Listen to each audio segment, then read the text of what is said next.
Everyone in the hospital knew that the parents of this newborn child were certainly not happy about his birth, unlike other parents. However, no one expected that the child would be abandoned in the hospital, and his parents would disappear without a trace. One of the nurses, whose name was Melinda, decided to take action and find this precious baby's mother. After all, how could someone be so heartless and leave her own child? After a long time searching, Melinda finally found her house. She desperately wanted to know her reason. The neighbor told Melinda that she was inside, yet nobody opened the door when she knocked. Eventually, Melinda decided to take a risk and broke into the house through an open window. She wasn't responsible for her actions, as she was sick to know the truth.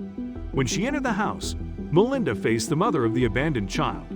She was furious when suddenly she heard, "I'm so glad you came. Please help me." Before we start, can we get this video to 1,000 likes? Please hit the like button and subscribe to the channel. Melinda Miller was a 25-year-old girl from Georgia. Her dream was to help people, and now it had finally come true. Melinda recently graduated as a nurse, but the career path was not what she could have expected.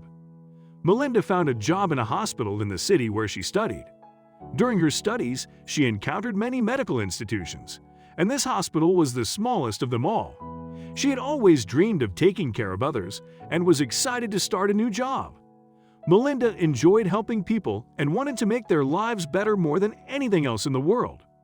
The smile on the patient's face was most important to her. After a few months, however, this feeling of excitement quickly faded. Melinda saw many patients who were suffering from pain, discovering the diagnosis, or receiving treatment bills. Melinda was trying to stay positive in any situation and thinking of herself as a strong woman who could handle the pressure. After all, the reality around her started to harm her. One evening, Melinda had an experience that changed her life. At that time, she officially worked in a hospital. On that day when she had to come to the hospital for the night shift, she could not even imagine that she would almost face death. In the parking lot in front of the hospital, she was almost hit by a car. Melinda was very scared and furious, as she couldn't believe what just happened. At least she memorized the car's license plate number. She was going to report this to the cops during lunch break, but since she was already late, she didn't do so. Melinda went to the hospital, put on an apron, and started working. She was still afraid that someone would notice she was late, but no one was actually paying attention. The hospital staff ran through the corridors and looked through all the doors as if they were looking for someone. Melinda went to the infirmary to make a list of medicines and tools. She greeted two of her friends who wrote prescriptions and talked about what was going on in the room. Apparently, the child was born a few moments before her arrival. The entire floor was in chaos as the child's parents had disappeared and left no contact details. Security personnel reviewed the camera footage but did not notice anything unusual. One of the nurses, Mary, asked Melinda to help with the investigation. Melinda entered the security room. She stood in front of the monitor, which showed the recorded material. Suddenly, the parents of the abandoned child appeared on the screen. They were leaving the hospital, and the man was pushing a woman in a wheelchair.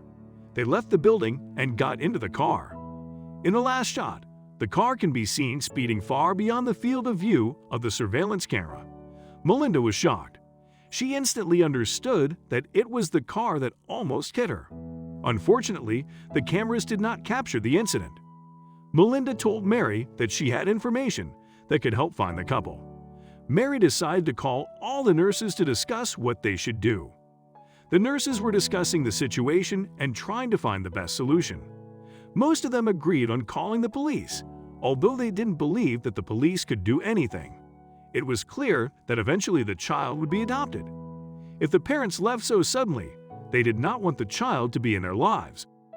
Forcing them to care for an unwanted newborn would probably be the worst choice. Nevertheless, not everyone came to terms with it that easily. The other nurses agreed on the tough decision. After all, they had experienced such cases in the past. All this, however, surpassed Melinda. She was worried about the baby's mother because she saw on the tapes that she was in a bad condition. The mother looked unhappy and did not feel well enough to leave the hospital. Often, couples don't have completely different attitudes to the birth of a child. But is the father of a newborn child capable of such a thing? Melinda had a lot of unanswered questions in her head. After seeing the cute baby's face, Melinda decided to take an action. She was already sick of sad stories and cases happening in the hospital. Melinda didn't want the newborn to be another such case. She was going to find the baby's mother. Firstly, Melinda needed to find information about the mother. She started with medical records. Her data must be there since she recently gave birth. Unfortunately, it didn't work out. There was no information about her. The other thing that could help find the parents was the surveillance video, which wouldn't be enough anyway. The hospital's cameras were installed in the 1980s, and the image quality was poor. Melinda started to show the video to hospital staff, hoping some of them might have seen the parents before. Surprisingly, one of the junior nurses recognized them immediately. The child's mother came to the hospital often, and this nurse was her caretaker. Thus, the two women spent hours talking together.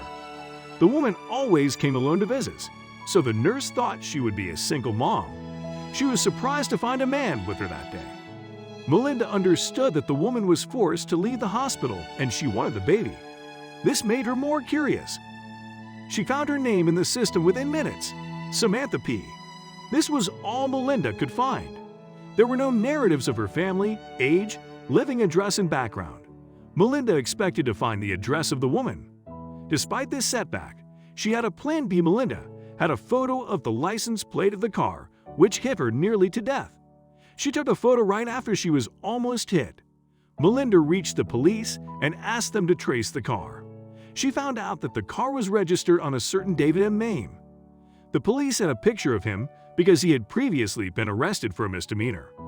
When Melinda saw the picture of David, she immediately recognized the man who took Samantha from the hospital. She couldn't find anything about Samantha herself, but instead, she had her home address. She decided to go to the address she found the next day, but had some concerns about going there alone. She was afraid of David as he had a criminal past before. She asked for help from her boyfriend, who was a seasoned judoka, and she would feel safe with him. Arriving at the address the next day, they saw the house in disrepair. They knocked several times, but nobody opened the door. As they were about to leave, they heard the scream of a neighbor from the window of their house. The neighbor told them that someone was surely at home. She had seen them entering the house in the morning. The neighbor saw David bring Samantha home, who looked overwhelmed. She seemed unable to walk by herself. Melinda wanted to call the police to help her get to the house, but there was a good opportunity to break into the house through an open window. This was a perfect chance for Melinda to talk to Samantha without David. She asked the boy for help. The boy lifted her, and she easily entered the house. Melinda approached the bedroom and saw Samantha crying in her bed. She calmly sat down next to her and said, "Hello, I'm Melinda. I want to talk to you. I work at the hospital." Samantha stopped crying and looked at her. She told all the story to Melinda. Evidently, she never wanted to abandon the child, but David resisted and made her choose between him and the baby. Samantha felt she couldn't live without David. She had been distraught from the moment they left the hospital. Melinda and her boyfriend offered to take Samantha back to the hospital before David's return. Samantha hesitated for a moment, but that was all she wanted. She couldn't live without her baby. Samantha wrote a letter to David telling him that she was leaving him. She returned to the hospital to take her baby. The hospital did everything to ensure that Samantha and the baby were cared for in the best possible way. David called Samantha while she was still in the hospital. He wasn't expecting that she had chosen the child over him, but he was not going to change anything. The next week, he helped her move, and they lived apart ever since.